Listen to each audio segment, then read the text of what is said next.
کتاب یعنی وجوب کی وجہ سے. کتاب وہ ہے جس کی محبت کو، مودت کو، الفت کو، اطاعت کو تم پر لکھ دیا گیا. اب تمہیں فرار نہیں ہے، وہ جو کہے تمہیں وہ سننا ضروری ہے کیونکہ اطاعت اس کی لکھ دی گئی ہے. اس کی محبت کے بغیر نجات نہیں ہے کیونکہ اس کی محبت لکھ دی گئی ہے. لکھ دیا گیا ہے کائنات و کونین کے وجود پر علی کو، اسی لیے علی کو کتاب کہتے ہیں. لیکن جو آیت میں نزاکت ہے، کہا بھائی کتاب کون سی ہے؟ کہا دیکھو لکھی ہوئی تو ہے، تم پر واجب ہے، لیکن وہ ہے ذالکہ، سمجھ میں نہیں آئے گی. اسے سمجھنے کی کوشش کرو گے تو وہ تمہاری عقل میں نہیں، عقل سے بلند ہوگا.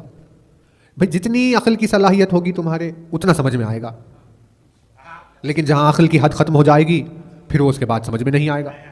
اسی لیے وہ ذالکہ ہے. لیکن لا ریب فی جو جوڑ دیا گیا، ذالک الکتاب لا ریب فی. اب اگر یہ بہانے سے کہ وہ ہماری سمجھ میں نہیں آ رہا، کہیں اس بہانے سے اس پر شک میں مبتلا نہ ہو جاؤ، اسی لیے ہم کہہ رہے ہیں لا ریب فی. سمجھ میں بھلے ہی نہ آئے لیکن شک کی گنجائش نہیں ہے.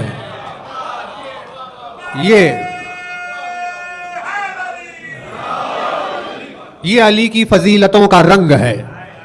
اور قرآن مجید کی یہ آیت وہ قانون ہے جو بتا رہی ہے کہ اس کی فضیلتیں بھلے ہی تمہاری سمجھ میں نہ آئے مگر شک کی گنجائش نہیں ہے.